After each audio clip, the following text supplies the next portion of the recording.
Today, I'm going to share with you the top 10 problems I see in watercolor and how you can fix them. All of these are fixable, and if you can even change one or two of these, you're going to see a big leap forward in your painting.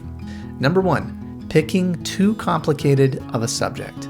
This is something that I suffered through when I was first getting started, and I see time and time again from students that they pick subjects that are way too complicated. Some of these subjects are maybe a field with a lot of wildflowers, where you have a lot of positive and negative shapes that you're trying to paint.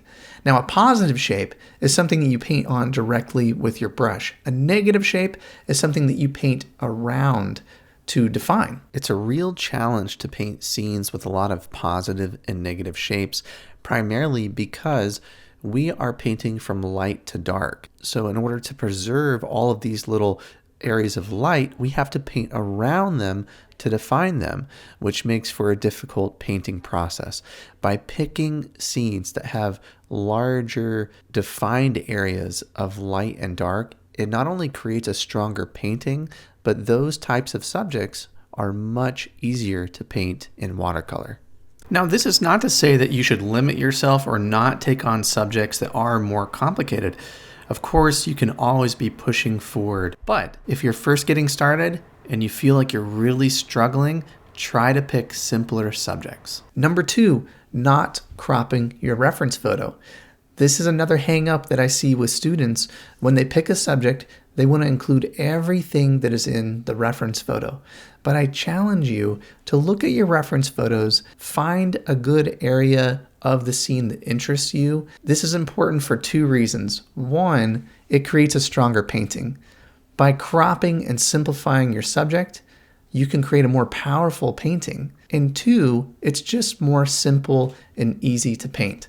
So we can create a stronger painting that is actually easier to paint by cropping in your reference photo and being selective. Number three, too many brush strokes. Now, I see this all the time in beginners' paintings. They have a small brush and they have to make 100 brush strokes to get one shape. Well, what happens when we have too many brush strokes is the painting just gets very overworked. It looks labored over. It doesn't look effortless. But to get closer to that and to get a clearer, stronger painting, pick the right brush for what you're trying to paint. Don't use a small brush and just have brush strokes over and over and over again. Simplify your approach here too. Use the right size brush for what it is that you're painting. If you're using a bigger brush, you have to fill and reload less often, and you'll create a stronger, cleaner painting. If you haven't already, download my free watercolor guide. You can find a link to that down in the description below.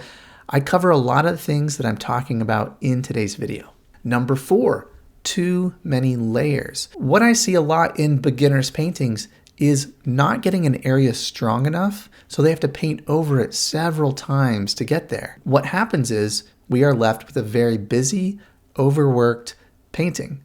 Be sure that your mixture is strong enough before you apply it to your painting.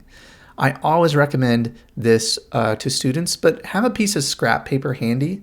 So when you're mixing something and you're not sure, is this the right consistency of water to paint? Is this a strong enough mixture? Try that out on your scrap paper. That does make a big difference, and that little change can really help out your paintings. Number five, not planning before you start to paint. I'm guilty of this too. I'll see a good reference photo, something that I want to paint, and I'll just look at it and jump in. What I have found over time is that if you can take some time to plan out your painting, you will have a much higher rate of success. Your painting will be stronger. So this could look like doing a little thumbnail sketch, looking at your subject, doing a little sketch to work out the composition, to think ahead to any problem areas, to look at the colors that you will need for the scene and do a color study, because you don't want to be figuring this out in the middle of painting. We already know that watercolor is hard to correct, things are drying, we're so tied to the timing of what's happening on the paper and the process of creating the painting. So if you're trying to solve those problems on the fly, most likely you're not going to be successful. Think through any problems you might run into and work through those problems ahead of time. Number 6, not seeing the connections in the painting. In each scene that you are trying to paint, if we squint at that scene, we can see value connections in the painting. Values that are similar in strength that we can combine into a bigger shape. These are the building blocks of strong paintings. Students are painting everything in their scene as small little separate things. But what we want to try to do is squint at your reference photo and look for connections. Connecting the bigger shapes, connecting the values, working on that connectivity in your paintings will create a much stronger painting visually. It's those big shapes that really make the painting work. So if you can see those bigger connections and you can paint them that way, you'll make a much stronger painting. Number 7, painting too light. Painting too light is a big problem for painters, because if you paint too light, the values are not going to work in your scene. One culprit when painting too light is using pans of paint. Use tube paints rather than pan paints if you can. Now, modern professional grade pan paints, those can be quality, but if you are really trying to get the right values in your scene, some really rich mixtures, then tube paints are where you want to be. They're much easier to activate. I spray my paints really well before I get started, and then they're really easy to mix strong mixtures with. The other part of this is you want to pay attention to your water to paint ratio. When you mix up your paints, are you constantly putting your brush back into your water, going to your palette, and then mixing more? If that's the case, you might want to start using a sponge. You can rinse your brush, you can take the water out of your paintbrush, and then go back to mixing without adding more water into your mixture. Pay attention to that water to paint ratio. That will help you paint stronger and not too light. Number 8, painting too big. I remember when I was first learning to paint, I felt compelled to paint at least a quarter sheet, 11 by 15. Sometimes I would try to paint even, twice that size. But what I really needed to be doing was to be painting small and often. I tell students this all the time: paint small and often.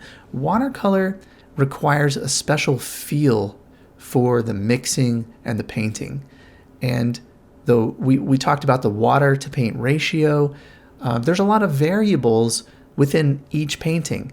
And a lot of it comes down to muscle memory and experience. But the way that we get that experience is by painting a lot of paintings and painting often. So I always recommend paint small and paint often. You want to get as many reps as you can in painting, and that is a great way to do it. Number 9, only painting complete paintings. This is a big one. I didn't even really think about this much when I was first getting started. I thought that the only way to get better was just to paint more paintings. But what we need to remember, by practicing specific things that we want to improve in, we can make big strides forward in our painting. For me, it was skies and figures. Those were the two things I wanted to practice over and over and over again. I knew that painting better skies would help all of my other scenes improve, and I knew that I wanted to improve in painting figures. So what I would do is, if I didn't have time to paint a full painting, I would spend 10 to 20 minutes a day painting a sky or practicing figures. A great thing to do is just hop on Google, search clouds, pull up a cloud image. Don't take too long trying to find the perfect thing to practice. Just pick one and paint it. And do that over and over and over again. You'll be amazed at how quickly you can improve when you're just practicing those specific things. The other thing with practicing figures, I would just Google people walking on the street. I'd find a city scene with a whole bunch of figures in it, and I would just pick one out, do a quick sketch. Pick one out, do a quick sketch. Over and over and over again. And over time, you're going to improve in these areas. So my challenge to you is find the areas that you want to improve in the most and develop a practice schedule. Try to do 10 to 20 minutes a day. You won't regret making that choice. And finally, number 10, not having enough variety in your paintings. Variety is like a secret ingredient for painting. Having a variety of shapes, big shapes and small shapes in your scene. Having variety in your brushwork. This is an important one that I've started to do more over the last year or 2 years of painting. Variety of brushstrokes. We want larger brushstrokes and middle-sized brushstrokes and smaller brushstrokes. If you find yourself using the same brush throughout the whole painting or for a big part of it, mix it up. Use a smaller brush near the end. Maybe work in your rigger brush to put the final touches on your scene. But creating that variety is really important. Another one that you want to include is a variety of edges. You want soft edges and you want hard edges in your scene. So creating this variety is so important. So when you're looking at your painting and you're wondering, what does it need? What is wrong? What could I work on in the future? Think about variety. Variety in all those things that I mentioned. That is my top 10 list of watercolor issues that are fixable, that can make a big difference in your paintings. If you would like to know more about the way that I paint or my painting process, take a look at this. Have you ever been really excited about a painting and you get all set up, you find that right reference that you're excited about, and then it's time to go and you feel lost? I have a free resource that I want to give to you today that can help with these problems. My 5 steps to plan a successful watercolor painting. I walk you through the crucial planning phase of your painting that will help you understand what you're going to paint first, second, and third. The planning is really so important, especially in watercolor. This medium is harder to correct. It's so immediate. So having that plan is very important. I send you a PDF that you can download. And the great thing about this is you can have it on your phone. You could print it out. You can download this right now before you start your next painting. All you have to do is follow this link here and download my 5-step guide to planning a successful watercolor painting.